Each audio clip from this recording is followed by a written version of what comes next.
안녕하세요. 오늘 여러분이 보내주신 자료는요, 정부 생활법령정보 사이트에 올라온 부동산 경매에 대한 최신 가이드라인입니다. 경매, 사실 이 단어만 들어도 어렵다, 위험하다, 뭐 전문가나 하는 거다, 이런 생각부터 딱 들잖아요? 네, 많이들 그렇게 생각하시죠. 그래서 오늘 저희의 목표는 아주 명확합니다. 이 복잡해 보이는 경매 절차, 그 안개를 싹 걷어내고요. 여러분이 이런 원리로 돌아가는 거구나 하고 자신감을 가질 수 있도록 핵심만 쏙쏙 뽑아드리는 거죠. 특히 가장 중요하지만 이름부터 낯선 권리 분석이 대체 뭔지 오늘 확실하게 정복해 보겠습니다. 아주 좋은 접근입니다. 이 자료가 뭐 법적인 유권 해석은 아니라고 명시하고는 있지만 경매라는 이 낯선 게임의 전체 규칙을 이해하는 데는 정말 최고의 입문서가 될 수 있거든요. 오늘 이 시간을 통해서요, 경매가 단순히 돈 많이 쓰는 사람이 이기는 그런 가격 경쟁이 아니라 서류 뒤에 숨어 있는 권리 관계를 읽어내는 일종의 정보 탐정 게임에 가깝다는 걸 보여드릴게요. 정보 탐정 게임이라니 갑자기 흥미진진해지는데요. 자, 그럼 탐정이 된 기분으로 사건 파일을 한번 열어보죠. 먼저 경매가 어떤 순서로 진행되는지 그 큰 그림부터 그려볼까요? 자료를 보니까 채권자가 경매를 신청하면 법원이 개시 결정을 하고 입찰 날짜를 공고하네요. 그럼 이제 여러분 같은 입찰 희망자들이 그 공고를 보고 정보를 모아서 참여하고 가장 높은 가격을 써낸 사람이 소유권을 가져가는 뭐 그런 흐름이군요. 네, 맞습니다. 그 과정에서 탐정의 첫 번째 임무가 바로 정보 수집입니다. 가장 기본적이면서도 신뢰할 수 있는 정보원은 단연 대법원 법원 경매 정보 사이트, 그러니까 www.courtauction.co.kr입니다. 여기에 모든 사건의 기초 정보가 다 공고되죠. 그런데요, 그 사이트 공고에 나온 정보만으로는 좀 부족할 것 같아요. 마치 신문에 난 단신 기사만 보고 사건의 전말을 파악하려는 것 같달까요? 진짜 중요한 단서는 다른 곳에 있을 것 같은데요. 정확합니다. 바로 그 점이 초보자와 경험자를 가르는 첫 번째 갈림길이죠. 법원 사이트에서 반드시 다운로드해서 정독해야 할 사건 파일 3종 세트가 있습니다. 3종 세트요? 네, 바로 매각 물건 명세서, 현황 조사 보고서, 그리고 감정 평가서입니다. 이 세 가지를 보지 않고 입찰하는 건 지도 없이 정글에 들어가는 것과 같아요. 그게 바로 필수 확인 서류 3종 세트군요. 하나씩 역할을 좀 살펴보죠.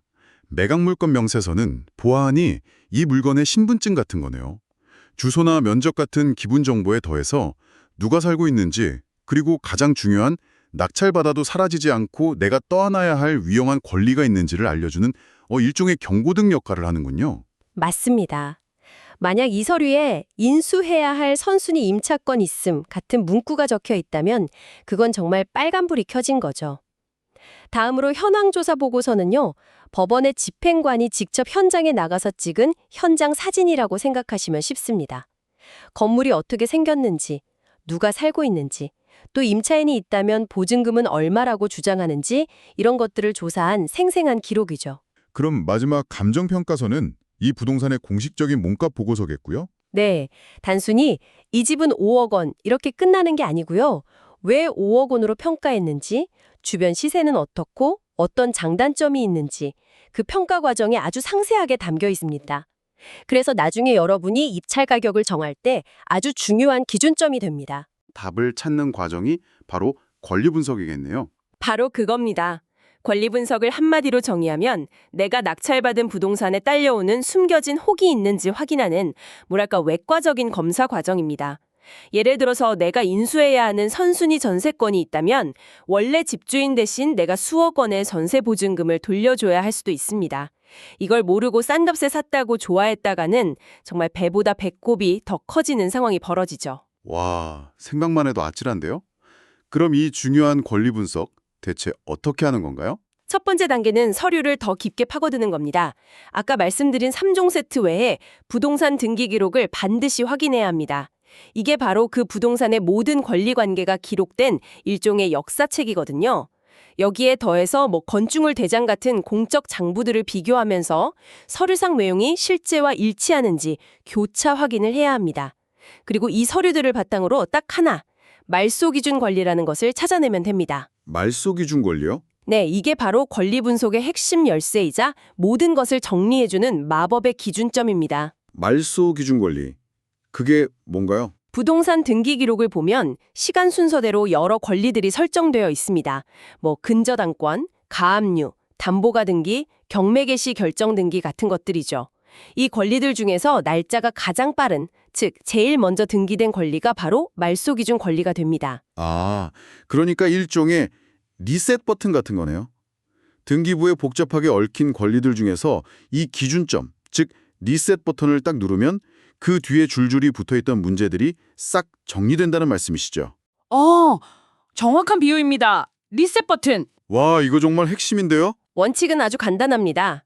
이 말소 기준 권리라는 리셋 버튼보다 시간상으로 먼저 설정된 권리, 이걸 선순위 권리라고 하는데요. 이건 살아남아서 낙찰자가 인수해야 하고 리셋 버튼과 그 이후에 설정된 권리, 즉 후순위 권리는 모두 소멸되어 깨끗하게 사라집니다. 와, 복잡한 권리 관계가 말소 기준 권리라는 열쇠 하나로 풀리는 거군요. 무슨 암호 해독하는 기분인데요. 그럼 제가 한번 해독해 볼게요.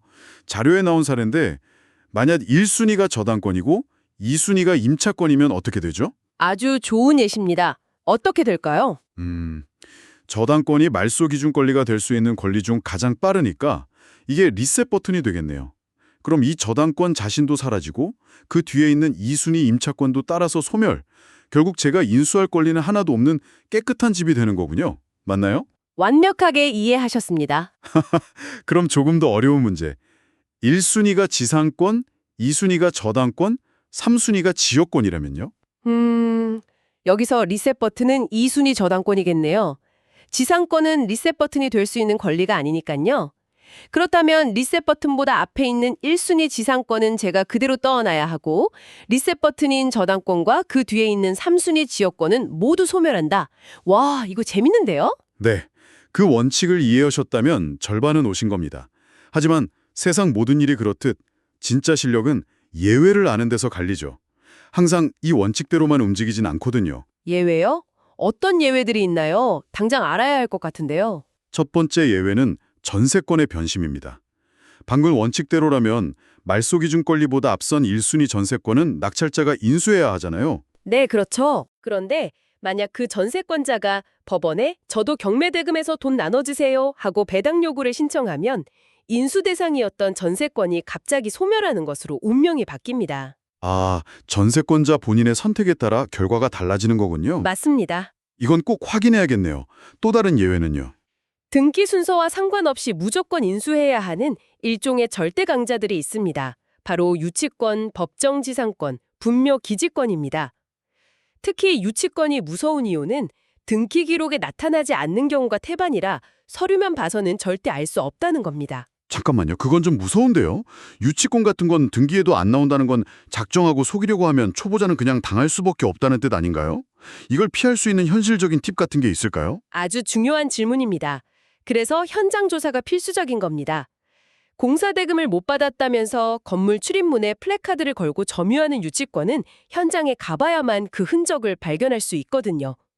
서류만 믿고 입찰했다가 유치권자에게 수억 원을 추가로 물어줘야 할 수도 있습니다. 와, 그리고 마지막으로 임차권의 함정도 아주 중요하다고 들었어요. 네, 말소 기준 권리보다 먼저 전입신고를 마친 대항력이 있는 임차인이 있는데 경매 과정에서 보증금을 전액 다 돌려받지 못하는 경우가 있습니다. 예를 들어 보증금이 3억인데 2억 5천만 원만 배당받았다면 그 못 받은 5천만 원은 새로운 주인, 즉 낙찰자가 물어줘야 합니다. 이것이야말로 정말 무서운 숨겨진 빚이죠. 자, 지금까지는 책상에 앉아서 등기부등본이라는 지도를 본 셈이네요. 그런데 지도가 아무리 좋아도 직접 가보지 않으면 숨겨진 함정이나 보물을 알 수 없잖아요. 이제 지도를 들고 실제 보물섬으로 떠나볼 차례. 바로 현장 조사군요. 맞습니다. 현장 조사는 지도가 현실과 일치하는지 확인하는 최종 검증 과정입니다. 건물이 낡지는 않았는지, 누수는 없는지, 서류상 점유자와 실제 거주자가 같은지, 그리고 주변 환경은 어떤지 꼼꼼히 살펴야 하죠. 특히 상가 경매의 경우에는 더 확인할 게 많겠어요. 훨씬 많죠. 예를 들어 제 지인이 카페를 하려고 상가를 낙찰받았는데 나중에 알고 보니 그 상가 관리 규약상 같은 업종은 추가로 입점할 수 없다는 조항이 있었어요. 이런 건 등기부나 건축물 대장 어디에도 안 나오거든요. 반드시 현장에서 관리사무소나 주변 상인들을 통해 확인해야 합니다. 아, 그거 정말 중요하겠네요. 제 친구도 야심차게 베이커리 열려고 상가 계약했다가 바로 옆에 있는 기존 빵집의 독점권 조항 때문에 디저트 가게로 바꾼 적이 있어요. 서류만 믿으면 정말 큰일 나겠더라고요. 바로 그런 함정들을 피하기 위해 발품을 파는 겁니다. 이렇게 수집한 모든 정보를 종합해서 입찰 가격을 정해야 합니다. 법원이 제시한 감정가, 직접 알아본 실제 시세, 그리고 권리 분석으로 찾아낸 추가 인수 비용을 모두 고려해서 신중하게 결정해야죠. 이때 비슷한 물건들의 낙찰가율, 즉 감정가 대비 몇 %에 낙찰되었는지를 참고하면 시장 분위기를 파악하는 데 도움이 됩니다. 만약 운 좋게 최고가로 낙찰에 성공했다면 이제 제 것이 되는 건가요? 아직 끝이 아닙니다. 아, 또 있나요? 최고가 매수 신고인이 된 후 법원이 약 일주일 뒤에 이 매각을 허가할지 말지 결정합니다. 매각 허가 결정이 나면 그 후에 정해진 기한까지 잔금을 모두 내야 비로소 소유권을 취득합니다. 만약 이때 잔금을 못 내면 어떻게 될까요? 어떻게 되나요? 상상하고 싶지 않은데요. 입찰할 때 냈던 보증금, 보통 최고가의 10%를 그대로 몰수당합니다. 돌려받지 못하는 거죠. 그리고 그 물건이 다시 경매에 나올 때 참여할 자격도 박탈됩니다. 잔금을 다 내고 나면 등기 이전은 어떻게 하죠? 직접 등기소에 가야 하나요? 다행히 그럴 필요는 없습니다. 잔금을 내면 법원이 알아서 등기소에 소유권 이전과 불필요한 권리들의 말소 등기를 촉탁해 줍니다. 아, 법원이 대신 신청해 주는 거군요. 네, 그쵸. 다만 취득세 같은 세금 영수증과 필요 서류들은 낙찰자가 준비해서 법원에 제출해야 합니다. 자, 이제 등기까지 마쳐서 법적으로 완전한 재집이 됐습니다. 그런데 마지막 관문이 남았네요. 이전 주인이 집을 안 비워주면 어떻게 하죠? 정말 난감할 것 같은데요. 가장 현실적이고 스트레스 받는 문제죠. 이때 합법적으로 해결할 수 있는 두 가지 방법이 인도명령과 명도소송입니다. 인도명령은 잔금을 낸 후 6개월 안에 신청할 수 있는 비교적 빠르고 저렴한 강제 집행 절차입니다. 그런데 인도명령을 신청할 수 없는 경우도 있나요? 네, 이 6개월의 기간이 지나거나 아까 말한 대항력 있는 임차인처럼 점유할 정당한 권리가 있는 사람에겐 인도명령을 신청할 수 없습니다. 그럴 때는 시간이 훨씬 오래 걸리는 정식 재판, 즉 명도 소송을 해야 합니다. 그렇군요. 여기서 실무적으로 아주 중요한 팁이 하나 있습니다. 인도명령이나 명도소송을 할 때 반드시 점유이전 금지 가처분이라는 걸 함께 신청해야 합니다. 점유 이전 금지 가처분. 이름이 너무 어려운데요. 이게 뭔가요? 일종의 안전장치라고 생각하시면 됩니다. 이걸 신청하면 법원이 그 집에 이 소송 끝날 때까지 현재 사는 사람 외에 다른 사람은 들어오지 마시오라는 편말을 붙여주는 것과 같아요. 아, 물이 될 수 있거든요.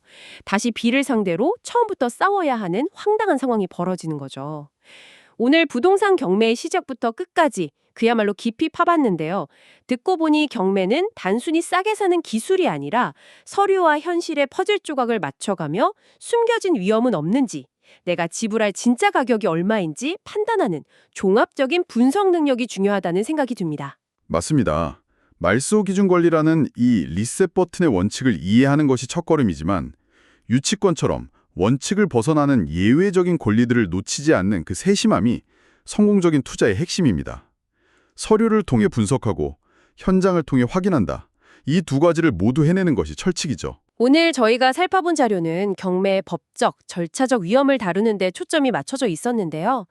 여기서 한 걸음 더 나아가 이런 질문을 던져보면 어떨까요? 경매 물건이라는 건 결국 누군가가 자신의 소중한 삶의 터전을 잃었다는 의미이기도 합니다. 내가 그 부동산을 취득한다는 것은 어떤 의미일까요? 서류에는 결코 나타나지 않는 그 집에 얽힌 사람들의 이야기와 사회적, 윤리적 책임에 대해 우리는 어떤 고민을 해볼 수 있을까요? 이 질문을 여러분께 남겨드리며 오늘 탐구는 여기서 마치겠습니다.